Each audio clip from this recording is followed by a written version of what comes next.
Hi, welcome to Strength Reversed. It's Amy. Thank you so much for being here for Light Seers Sundays, or as it should be called, Light Seers whenever I get around to it.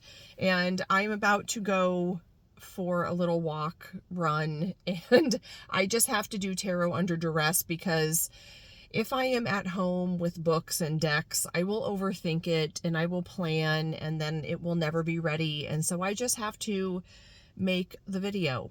And today's installment is about the lovers. So we have the light seers and the muse. And the muse version of the lovers is a different interpretation than really I've seen anywhere else. It's very pretty. And I do like the light seers version of the lovers, but it's not my most favorite version because I think the lovers is not only about romantic love. It's a card that I would not necessarily want to get if I were reading about a relationship. I would much rather get the Two of Cups because the lovers to me is much more of a higher level spiritual. Oh yes, I am talking to a camera. Don't look at me. Okay, spiritual, like symbolic relationship. It's more of a soulmate energy, and sometimes soulmate relationships can be very tumultuous because they serve a purpose, and sometimes they like go up in flames, and and it's very it's meant to bring you to a new understanding of yourself. And sometimes you just want a nice, uncomplicated someone who's gonna take you to Chili's and pay the bill, whatever. Anyway, so lovers can be about partnerships and it can also be about choice. And what's fascinating about this card is that the way it has changed over the years. The only Marseille style deck I have is in Spanish, and this is called the Lovers plural, but a lot of these versions of the card are called the Lover singular, and the focus is on this dude in the middle and him making a choice between these two women. And one woman looks much older, kind of like a mother, and then one book calls this woman the blonde on the left, which I thought was hilarious. But she looks much younger, like maybe someone his own age. And then, of course, we still have the angel, which is that connection to spirit, something magical that is happening between whoever he picks. And then there is this image of the triangle in this card, either between the three of them, kind of like the Hierophant before it, or between the man, the woman, and the angel. But somehow there's this triangle that is, you know, heart, inner, outer, and spirit, or heart, mind, and spirit, or the two parts of yourself. We can call them masculine, feminine, and spirit. And so this card is a card of we could say adolescence, because he is having to make a choice. Is he going to be his own man, or is he going to stay being the little boy in his mother's house? And then Waite changed it to basically two versions of the same person, or maybe an Adam and Eve, and we have the tree of knowledge and the tree of life, and those kind of come together. And then we have the angel sort of creating something new, and we have all these triangles in this card. And so to me, the Waite version is much more introspective. It's much more focused on integration and integrating all aspects of ourselves to make an individual. Because up till now, all the cards have been about, you know, your parents, your mother, your father, society, religion, whatever. And this really is kind of the choice that the individual has to make beyond that. It could be a partnership, and partnerships are still about choice, because you really have to choose to meet another person where they are and not where you want them to be. And you also have to seek out all relationships help us grow. It's like pushing fast forward and learning, being outside of yourself or connecting to this other person. You learn a lot about yourself. And the Light Seers is a card that's very inwardly focused, I think. And so this kind of card, to me, the angel's not there, but we have other symbols like the Herkimer, and there are, Chris Ann talks about the spiral here of energy that's kind of swirling around. And we have this union of opposites, but also her choosing to hold on. And so there is still that choice. What I don't like about this card is I don't like Lovers cards that are overly sexualized, although the Lovers card can be about that sacred sexual energy that is like something that gets us closer to God when it's done, when it's in a healthy way. But it's like that little spark of something that makes something different or magical or passionate or whatever. But something's missing from this card, and this woman's just unabashedly staring right at me. So here's the Lovers, and I'm just going to keep talking like it's totally normal. It is totally normal in 2025 to talk to yourself in a car, okay? So this one, I kind of like this image kind of a woman, like you're almost seeing it through her eyes, or a person grasping this flower and then making a choice between the two aspects of herself, or kind of joining them together. And then we have like this card on top, and there are angel wings here, which I really like. And so it has like the triangle and all of those elements.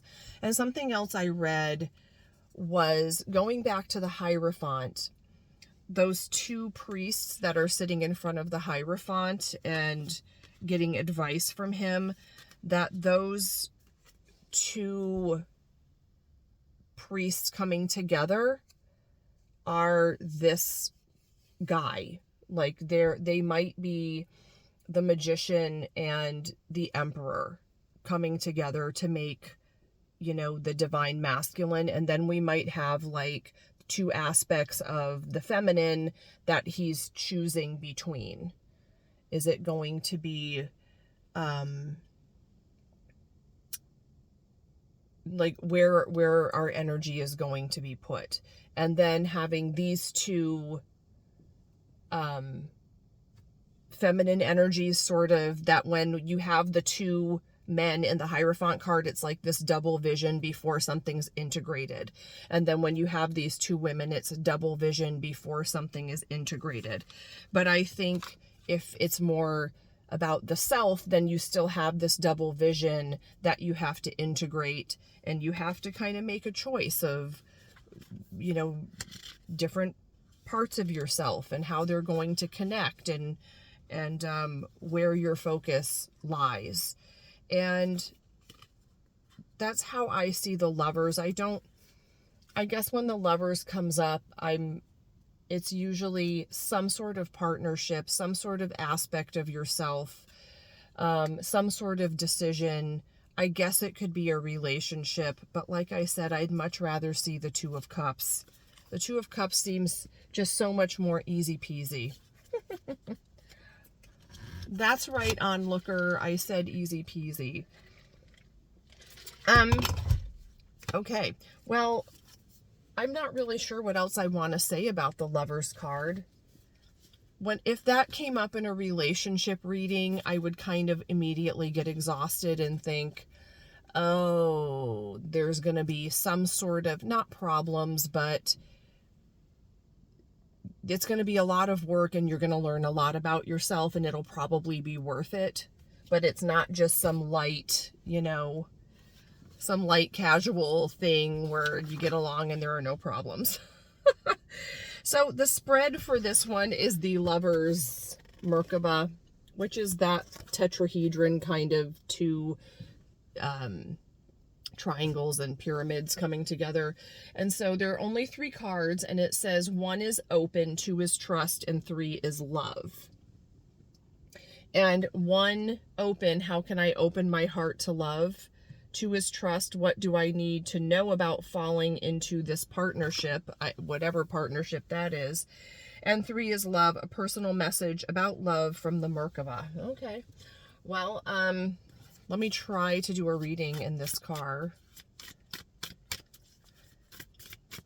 So open, trust, and love.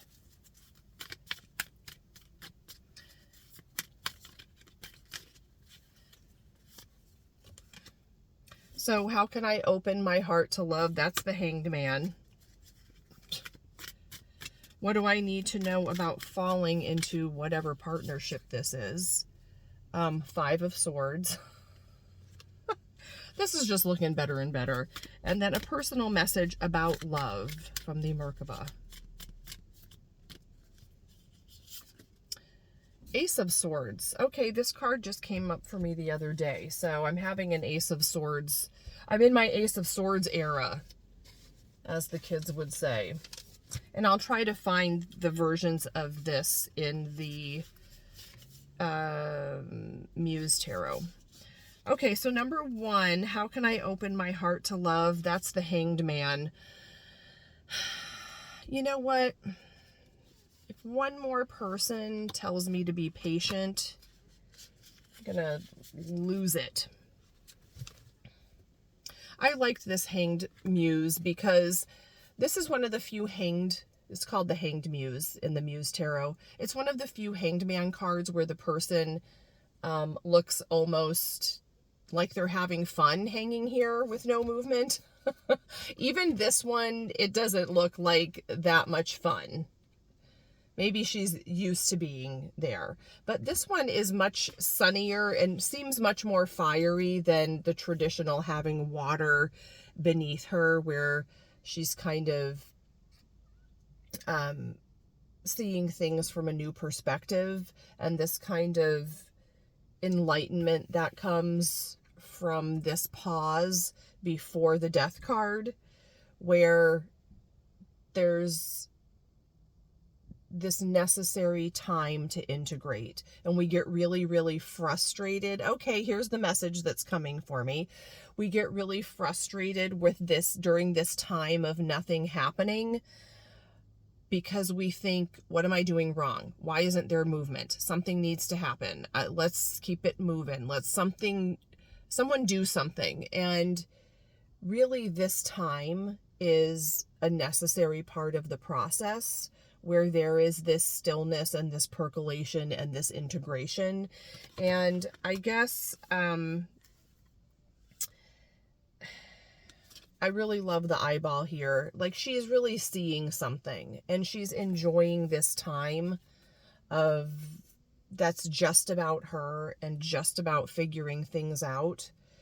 And I think to make the choice, which is part of the Lover's card, to be open to love, whether that is romantic love or relationship or a friendship or whatever, you really have to kind of be have an understanding of where you are right now, and what you're expecting from this other person. I think you have the healthiest relationships when you know your own outer edges and your own boundaries, and you're cool with that, and you're not having to justify that. So 2 is trust. What do I need to know about falling into this partnership? It's gonna suck. No, that can't be it. So let me try getting this card here. Okay. So we have the 5 of Voices in the Muse Tarot. And someone's like dangling this fruit or something in front of these 2 people who are just never going to see eye to eye. They're conflicted. It's like the headache card. This makes my head hurt. Like, you make my head hurt.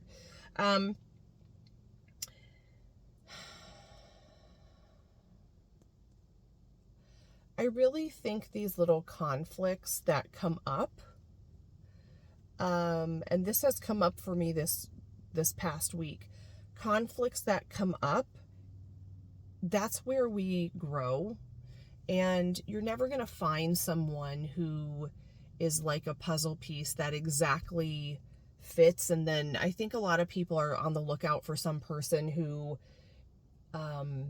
doesn't require work and who shares all of their hobbies or shares all of their opinions. And that's just not how a relationship is going to work. And in order to I don't know why this card is called trust, but I guess it's important to be able to trust that someone is going to work through these differences of opinion, because I think all these little conflicts that come up in a relationship are real opportunities. And if you are choosing someone who's willing to do the work and who's willing to see conflict, I guess the point is not to not have conflict. It's to find someone who sees conflict as an opportunity, just like you do. You know, that's, you know, where all the shit is where you get your shovel and your bucket and mine for gold, right? I just think this Five of Swords is this internal, like how you conduct yourself with this other person. How are you in times of conflict? Are you an asshole? Are you calling names? Are you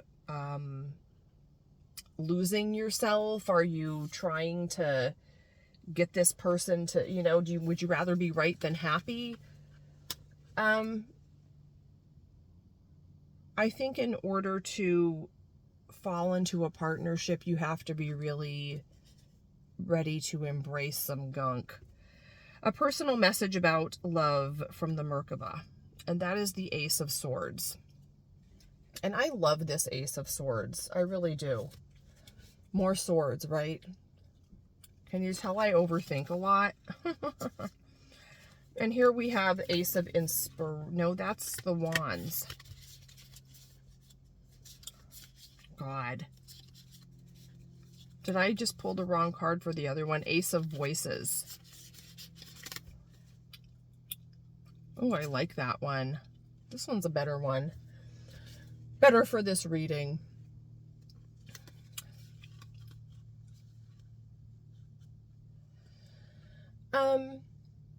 I'm just speaking for myself here, but I feel like what I'm being told about love is that it's really about yourself and hearing your own voice clearly and hearing, did I pull the wrong card for this? No, I didn't. Hearing your own voice clearly and being really clear with, being really clear with, I guess there's that connection to self, which Ace of Swords, your own truth. Ace of Swords in any other deck wouldn't say that to me, but in these decks, it's that place within yourself where you're totally connected and where you know your own mind. Okay. And where you know your own mind and, God, I hate that. You have to love yourself first. You gotta love yourself. Okay. Sometimes the tarot really pisses me off. All right, well, sorry it was sort of janky. It's getting hot in the car. I want to get out and move. I have a video I have been going back and forth for a couple of weeks about making because it's something where I don't have anything nice to say. But anyway, thanks for tuning in. And, oh, God, what do I need to do next week? Let's just get the next...